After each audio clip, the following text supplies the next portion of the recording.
That CPD Show. Well, welcome back to That CPD Show, and I am joined today by Pastor Dominic Yeo, who's the World Chair of the Assemblies of God. Dominic, thank you so much for joining me. It's an honor to have you. And how has your time been in the UK so far? How have you been enjoying it? It's been wonderful. I mean, coming to One Church Network and having that time of just ministering in the church, speaking at the leadership, and seeing what God is doing tells me God is moving and alive in the United Kingdom.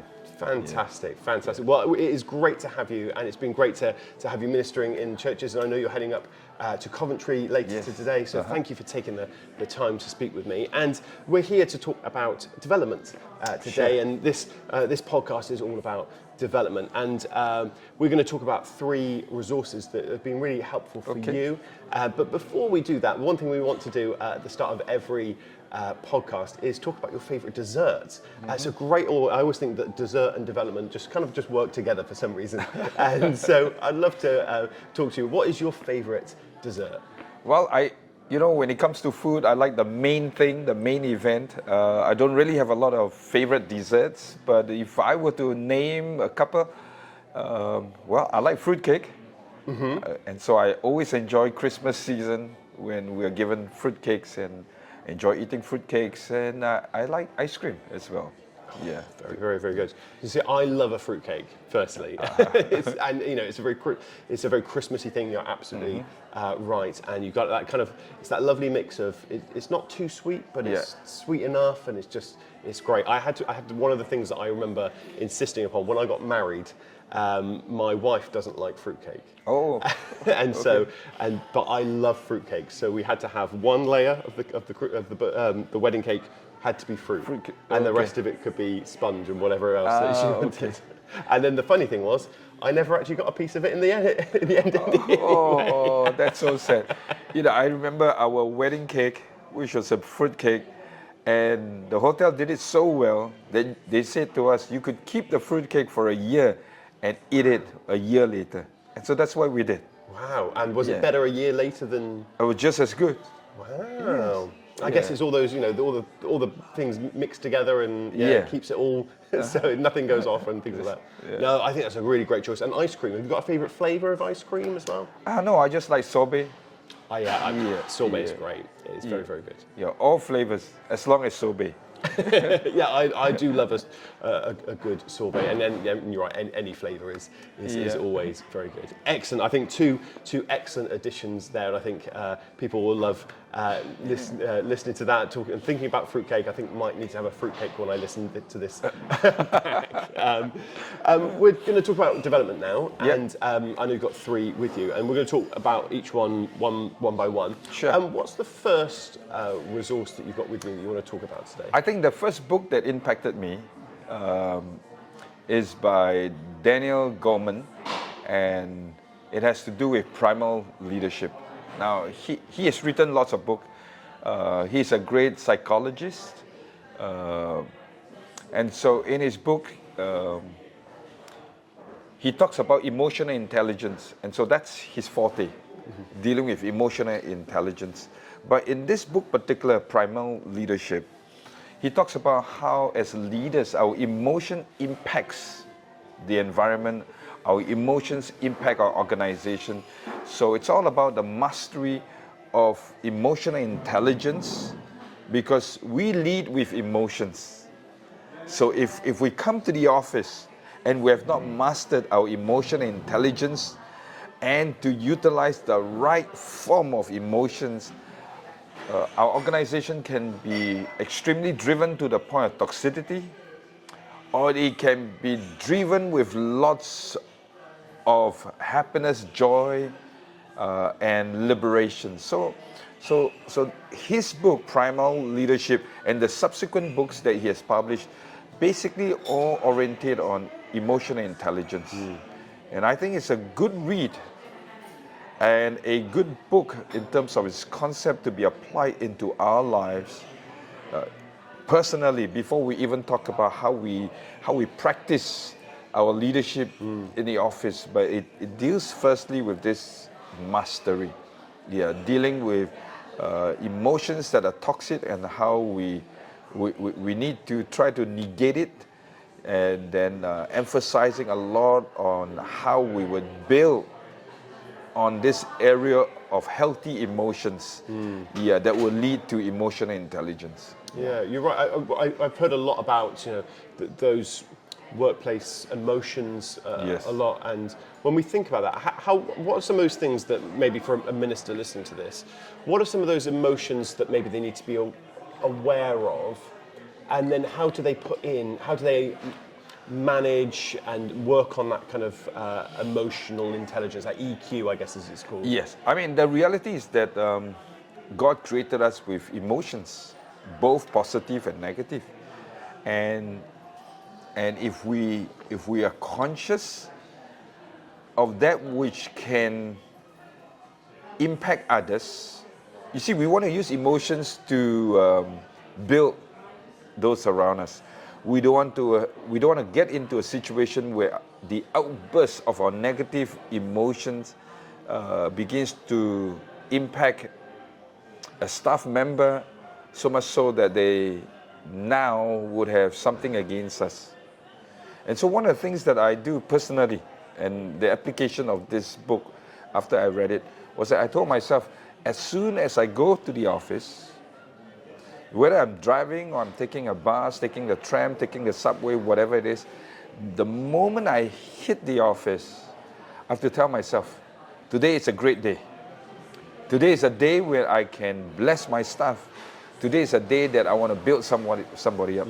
So you set yourself up.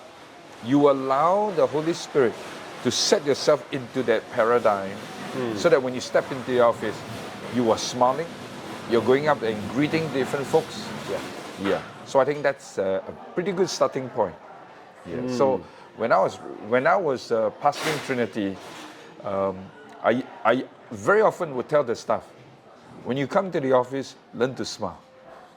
But if you are having trouble with smiling and you are overburdened with a situation and you're sitting at your work desk and you are just frustrated, I say to them, go home. Go home. Nothing against them, but go home, deal with it, so that by the time you come back to the office, you are in the right atmosphere, flowing in the right emotions, so that others around you would have interplay. Because there's a cause and effect. There's a cause and effect. And even in our relationship with our spouse, with our family members,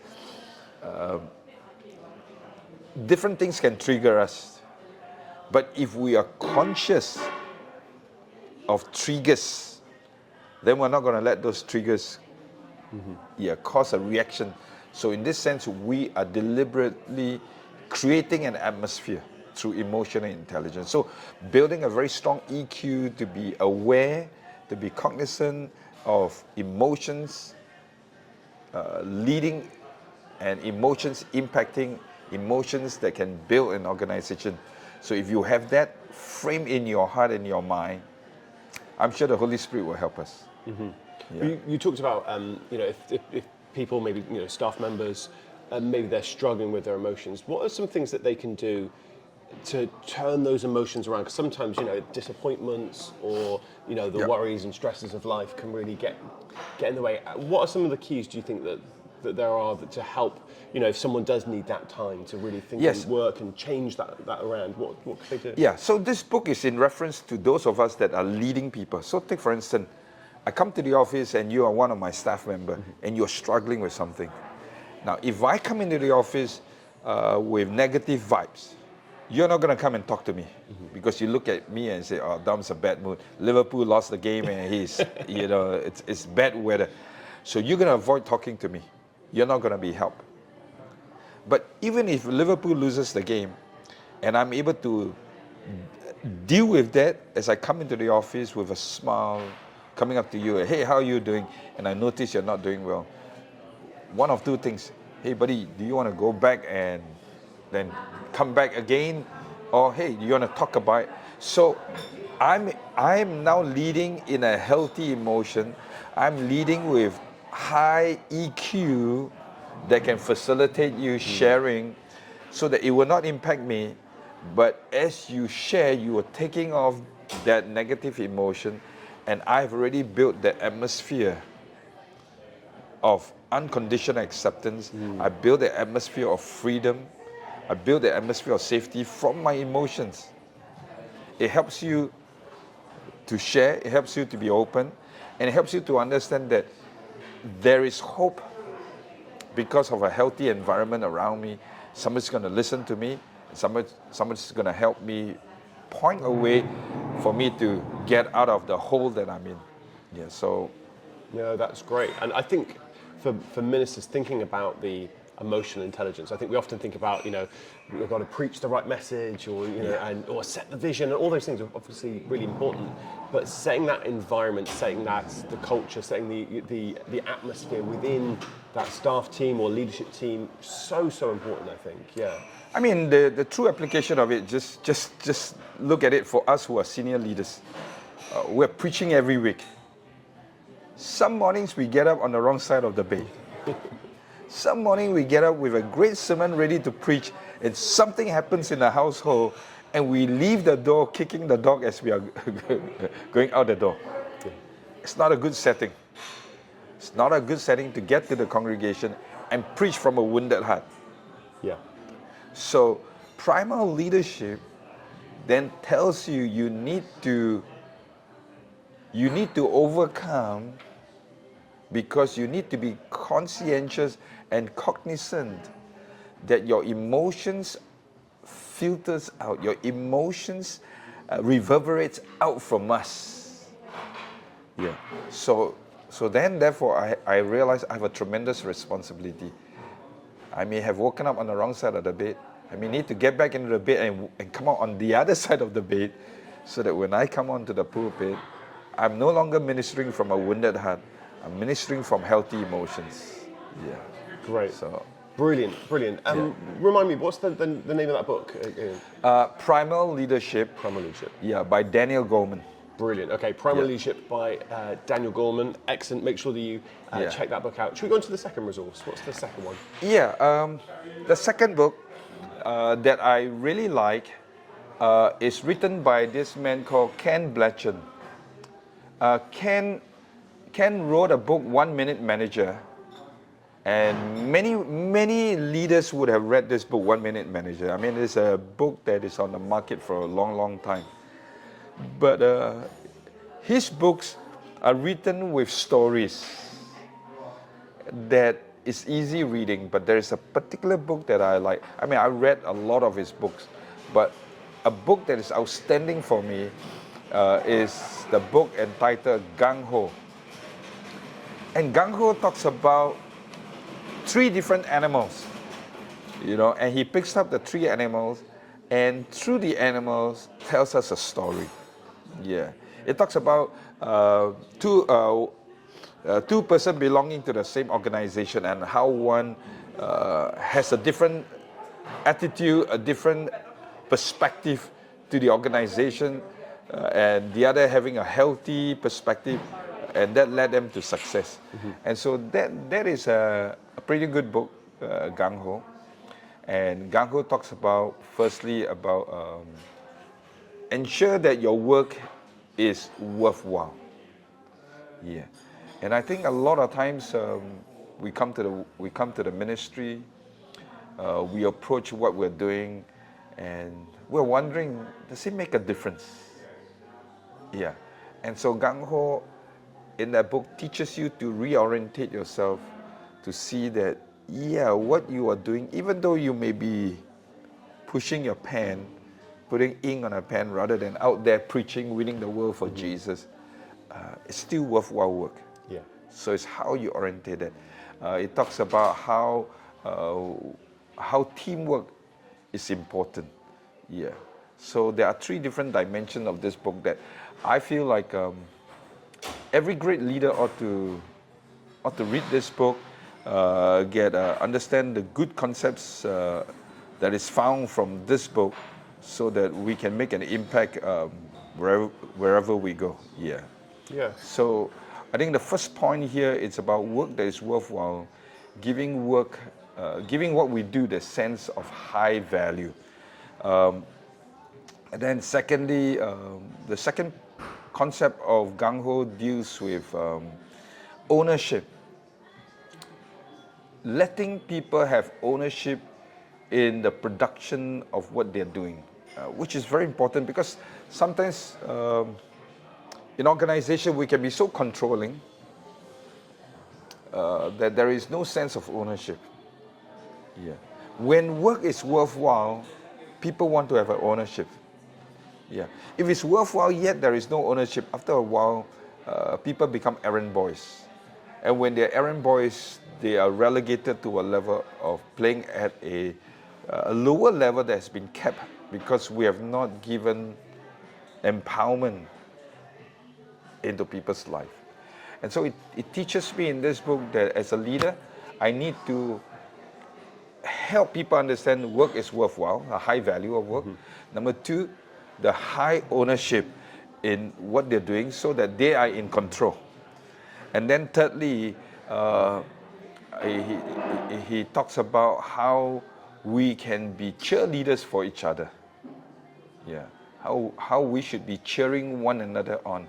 And so he used the illustration of the beaver and the geese, the flying formation, and how the quacking, is actually cheering the person on, cheering the other on. And so I think it's a great book. It's a great book in leadership and management, particularly for those of us senior leaders that have people that are serving together with us. Yeah. Talk to me about ownership. How do you foster that sense of ownership? Because I think maybe there'll be ministers that are listening to this that say, well, if I give someone ownership, they may not do it the way I want it to be done, or it may not come out with the result. How do you have ownership but still that sense where you're not, it's just a free-for-all, as it were? That's an excellent question. I think here if we are objective driven, not objective minded, but we're objective driven, then this is what we call management by objective. This is where we are heading. This is what we're achieving. Yeah. I mean, like in a football game, you can have your play-by. I mean, you can have your playbook that describes the play-by-play. But football is dynamic. Things happen in a game, and the players understand the objective. The objective is to defend well, and the objective is to score. And in between, every player has to take ownership for their position. They have to take ownership of helping their teammates. They have to take ownership of how they practice their footballing skill. Yeah. So I think here it's where it demands, and really your question here is the demands that is placed on us senior leaders, that when we empower others, we need to then let go and let God takes over. Yeah. But if we don't, then what we're having is robots. Yeah. And systems can be automated. Humankind cannot be automated, and humankinds are dynamics. And that's where a leader therefore have to exercise skills in man management. Yeah. So I think here if we exercise strong man management, helping the folks that we're serving with understand the objective, as long as we can arrive, and we want to arrive well. Yeah, I mean, like every football game, we want a clean sheet and we want to score as many goals. Yeah, so if that's the objective, then everybody has to play their part. Yeah.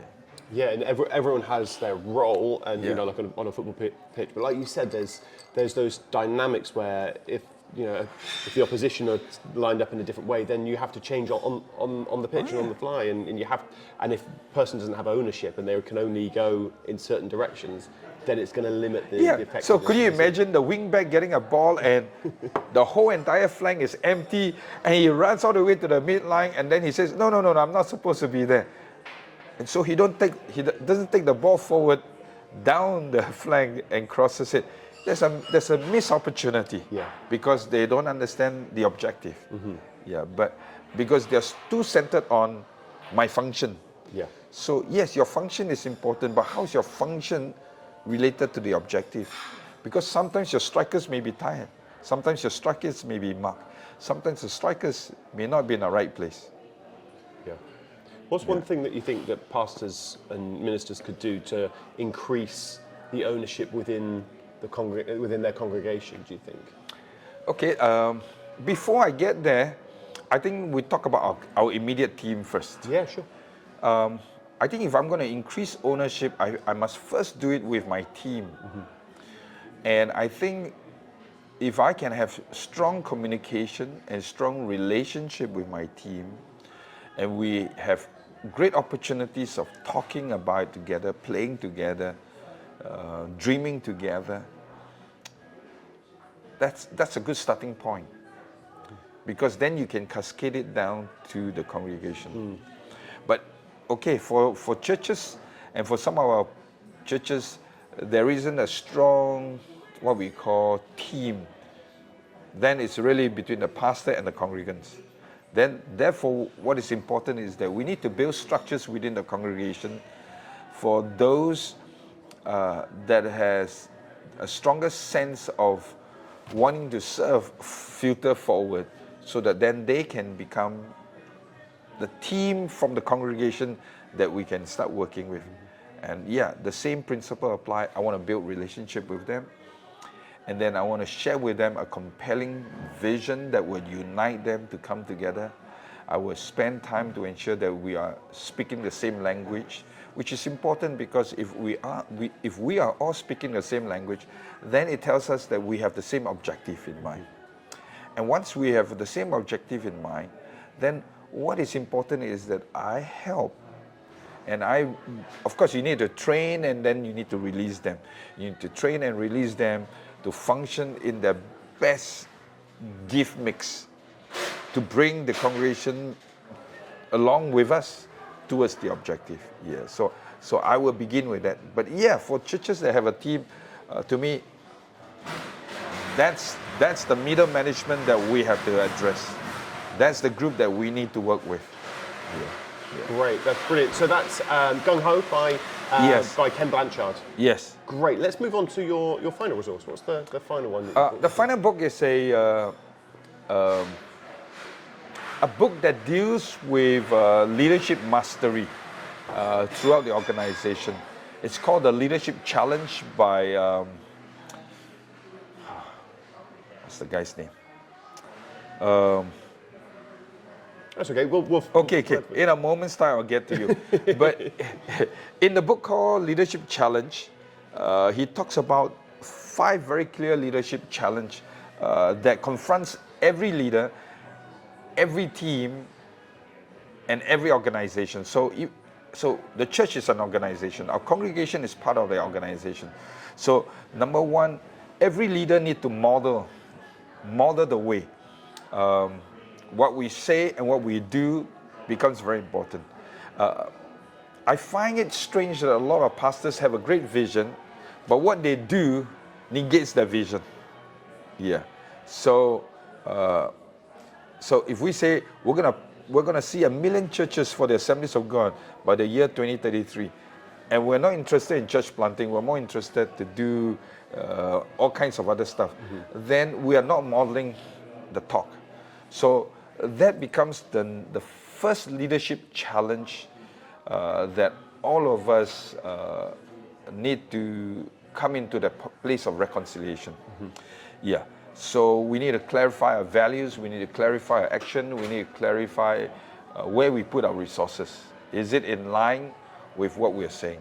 So that's the first leadership challenge, which is to model the way. The second is to inspire a shared vision. This is the second challenge that we see in all types of organization, whether small organization to mega church organization. a inspiring vision. How do you share an inspired vision? See, as pastors and leaders, we go away and we seek the Lord, we have a divine encounter, we're excited about the vision. But we're not communicating it well. We're not sharing it well. We're not cascading it down well. So that's a leadership challenge that needs to be understood because, yes, we may be communicators, but we may not be effective communicators. So effective communicators are extremely clear. If you're just a communicator, you can be saying a lot of things, and like what people say, that's a lot of word salad.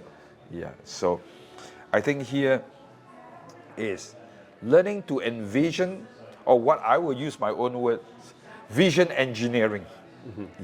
How do you vision engineer such that as it goes down the layer, everybody sees the vision in that vision. So it's about learning to share the story of your vision with exciting possibilities that others can find themselves in your vision. That's the second challenge. The third challenge is the process. This is looking at opportunities, looking at structures, looking at how you do church. Since we're talking to church leaders, how do you do church that will not conflict, that will not hinder, that will not strangulate? Because structures are important, because structures provide processes. But structures can strangulate, or structures can facilitate. So it is how we seize opportunity in creating processes, tweaking our structures so that they facilitate growth, they facilitate advancement, they facilitate empowerment. So that's the third challenge in every organization and in the life of the leader. The fourth is enabling others to act. There are a lot of good leaders, not necessarily great leaders. Good is the killer of great, as stated by Jim Collins in his book Good to Great. Good leaders are leaders that wants to do everything. Because sometimes they feel like if I have to train you, it takes a lot more time, I might as well do it. But great leaders enable others to act. And so this is the fourth leadership challenge in organization. So if you want to be an effective organization for the Lord Jesus Christ, we must enable others. I mean, look at you look at Jesus. He picked 12. If every one of us can pick 12 men changed the world. 12 men brought a certain percentile of Christianity that we have today. So it's about enabling others to act. And then lastly is encouraging the heart. And here it talks about celebrating quick wins. It talks about celebrating long-term wins. It talks about how we should have in organization the ability to almost be like a cheerleading base where you catch people in the right act and you begin to encourage them forward. So that those that are not doing it correctly, not doing it well, will learn in the context of what's happening without being corrected in a way where we reprimand people, but they learn it through the modeling process. So that's the 5 leadership challenge, and it's by this guy Coase and Posner. Thank you for listening to this episode of That CPD Show. For more episodes, why not subscribe and give us a review? It really helps us out. See you next time.